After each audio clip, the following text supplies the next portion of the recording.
करमबीर बौद्ध मौजूद है। सर, सबसे पहले तो आपको जिम्मेवारी मिली है, राज्यसभा पहुंचाया है कांग्रेस ने, उम्मीदवार घोषित किया है, क्या कुछ कहेंगे? धन्यवाद खासकर हरियाणा चैनल का, जिन्होंने कल रात से एक जो खबर चलाई, जो पूरे हरियाणा के लोगों ने उस खबर के ऊपर फूल चढ़ाए, तो मैं धन्यवाद करता हूँ चैनल का। जी, क्या मानते हैं, क्या वजह रही आपको चुना गया, उसके पीछे क्या कुछ कारण रहे? देखो, सबसे पहले मैं दुनिया को रास्ता दिखाने वाले तथागत बुद्ध को, बोधिसत्व बाबा साहब को और तमाम महापुरुषों को, जो इस देश में समता, समानता और बंधुता चाहते थे, सब बराबर रहूं। जैसे मैं एक दोहा कह के अपनी बात शुरू करूंगा। हमारे जो गुरु जी ने कहा था, रविदास जी ने, कि ऐसा चाहूं राज में जहां मिले सबन को अन्न, छोड़ बड़ सब सम बसे रैदास रहे प्रसन्न। हमारे आदरणीय जननायक राहुल गांधी जी इस विचारधारा के आदमी है, और उन्होंने जो ना ऐसे इंसान को चुना है जो इस विचारों पर पूरी जिंदगी निकाली है। सचिवालय में बैठ के मेरे पास कोई भी आया, हमने कभी किसी के साथ भेदभाव नहीं किया।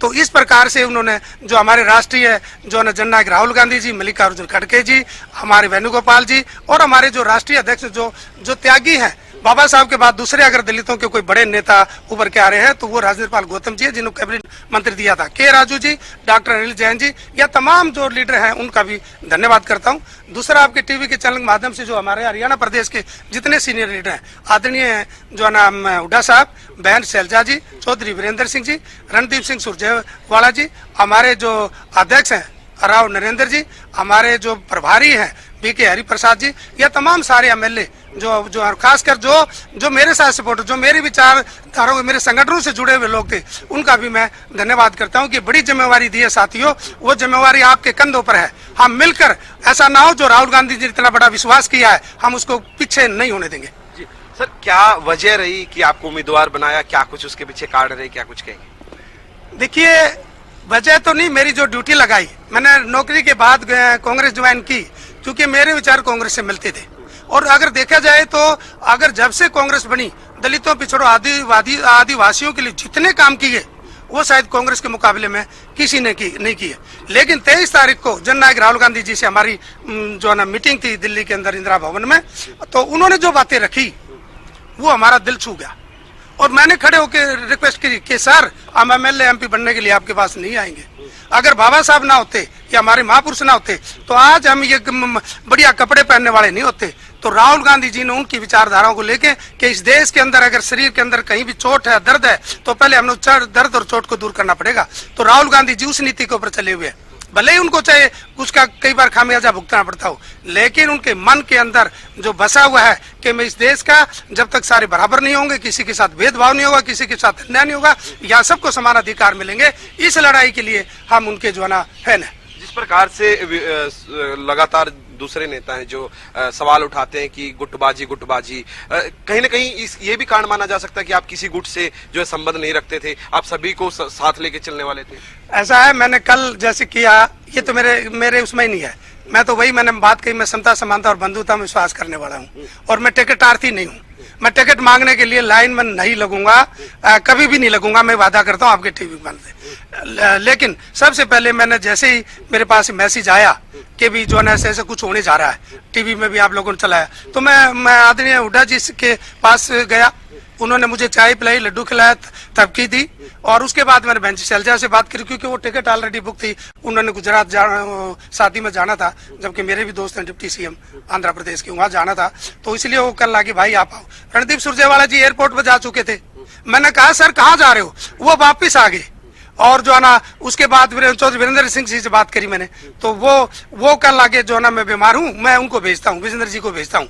रही बात हमारे दोनों जो है ना जो प्रदेश के अध्यक्ष हैं या जो है ना हमारे जो प्रभारी हैं वो आगे बैठे हैं, तो मुझे तो नहीं लगा कि आपस में किसी ने, मेरे को तो बिल्कुल आदर दिया, और मैं तो इसी आदर भाव सबके पास जाऊंगा। जी बिल्कुल, माना जाए कि जिस प्रकार से टोटल आपके जितने भी विधायक हैं वो पुरजोर तरीके से आपका साथ देंगे। बिल्कुल मुझे ऐसा लगता है साथ नहीं देंगे, साथ नहीं, वो कंधे से कंधा मिलाकर काम करेंगे। उनका भाई है, उनका छोटा भाई है, वो मेरे से सीनियर है, उनसे भी मैं शिक्षा लूंगा। और क्योंकि राजनीतिक बातें कुछ होती, लेकिन मैं एक बात जरूर कहूंगा आपके टीम में से कि मैं राजनीति नहीं बनूंगा, मैं एक सामाजिक आदमी रहूंगा। मैं अपने आप को कभी भी ये नहीं सोचूंगा मैं मेंबर पार्लियामेंट बन गया या और बनूंगा, नहीं। ना मैं वो कभी चीफ गेस्ट बनने में खुश होता जब मैंने काम किया, कुछ बिल्कुल खुश नहीं होता। मैं बैठता हूँ तो सबसे पिछली लाइन में बैठता हूँ, अभी मैं पिछली लाइन में बैठूंगा। तो इसलिए ये जो बातें हैं जो आपस में जो उनका सपोर्ट का है, तो उनको मेरा इतना प्यार है, मैं उनको सबको कोई मैं कहता हूँ कि सारे ही मेरे साथ जो भी बात करा मुझे बधाई दे रहा, फोन कर करके बधाई दे रहे। सर भाजपा ने भी अपना प्रत्याशी घोषित किया, संजय भाटिया, आपको भी कर दिया है। माना जाए तो दोनों का जाना तय है। ऐसे में जो कयास लगाए जा रहे हैं निर्दलीय उम्मीदवार आने के, अगर निर्दलीय उम्मीदवार आते हैं तो मुकाबला किस प्रकार से देखते हैं? राष्ट्रीय कांग्रेस आदरणीय राहुल गांधी जी के नेतृत्व में बिल्कुल एकजुट है। हमारे एमएलए, हमारे नेता सब सजग हैं और हमें कहीं शक नहीं लगता कोई एमएलए में हमारे में जो है किसी प्रकार की कमी हो या किसी मन में कोई शंका हो। तो इसलिए 31 आदमी की जो है वो चाहिए, हमारे पास 37 है। हम बिल्कुल आसानी से जो है जीत की तरफ जा रहे हैं और जीतेंगे।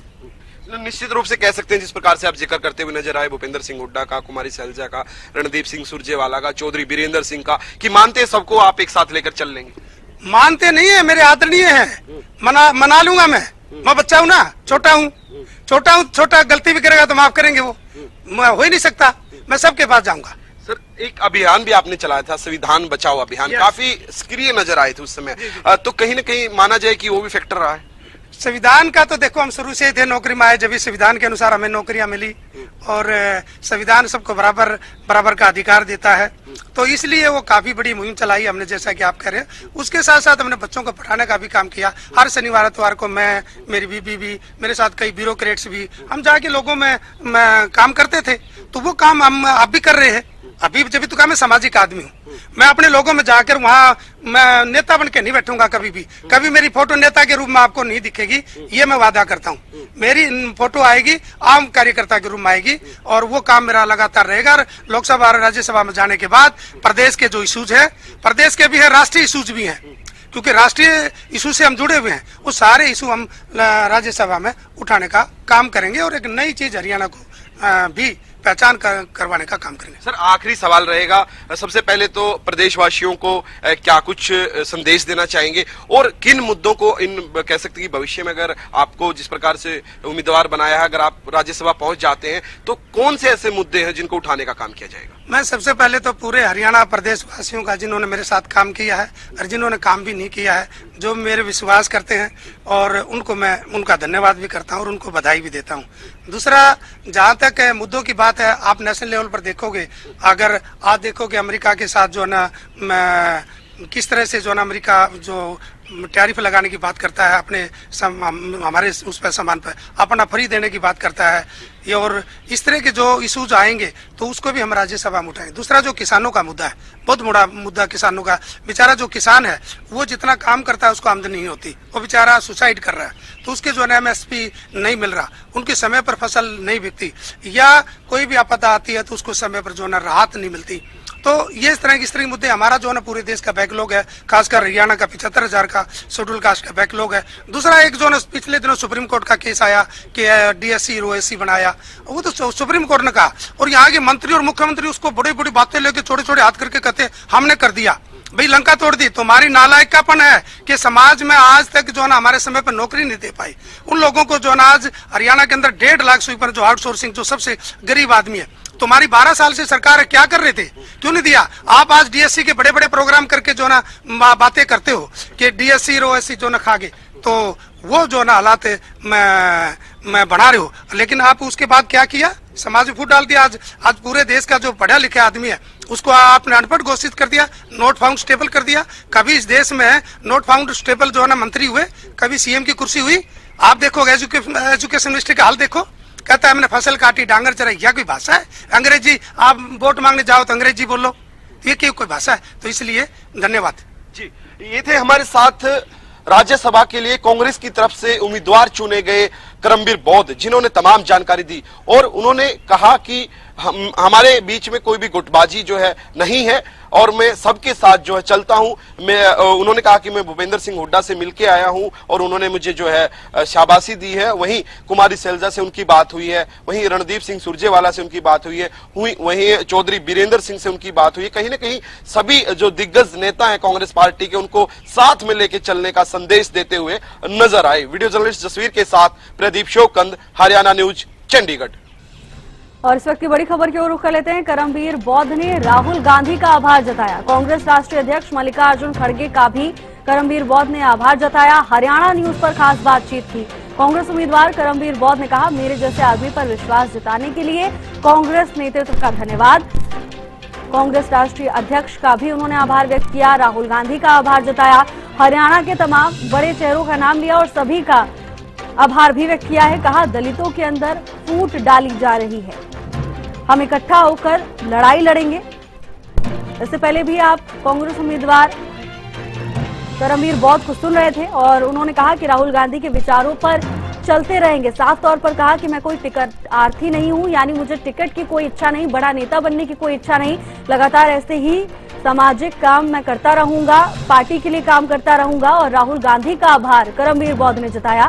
कांग्रेस राष्ट्रीय अध्यक्ष मल्लिकार्जुन खड़गे का भी करमबीर बौद्ध ने आभार व्यक्त किया। हरियाणा के तमाम बड़े चेहरों का एक के बाद एक नाम लिया और सभी का धन्यवाद ज्ञापित किया। साथ ही ये भी कहा कि दलितों के अंदर फूट डाली जा रही है, हम इकट्ठा होकर लड़ाई लड़ेंगे। राहुल गांधी के नेतृत्व में हम लड़ाई लड़ते रहेंगे। कहा, राहुल गांधी के विचारों पर चलते रहेंगे। करमबीर बौद्ध ने राहुल गांधी का आभार जताया। हरियाणा न्यूज पर खास बातचीत की। आगे की रणनीति भी साझा की, क्या कुछ मुद्दे उठाएंगे और आगे किस लाइन पर वो काम करने वाले हैं। इन सभी चीजों को लेकर हरियाणा न्यूज पर उन्होंने खास बातचीत की है। कांग्रेस राष्ट्रीय अध्यक्ष मल्लिकार्जुन खड़गे का भी करमबीर बौद्ध ने आभार जताया। हरियाणा न्यूज पर खास बातचीत में तमाम पहलुओं पर अपनी राय रखते हुए करमबीर बौद्ध नजर आए। राहुल गांधी का आभार व्यक्त किया और साथ ही कहा कि दलितों के अंदर फूट डाली जा रही है और इसी के खिलाफ लड़ाई लड़ेंगे, हम इकट्ठा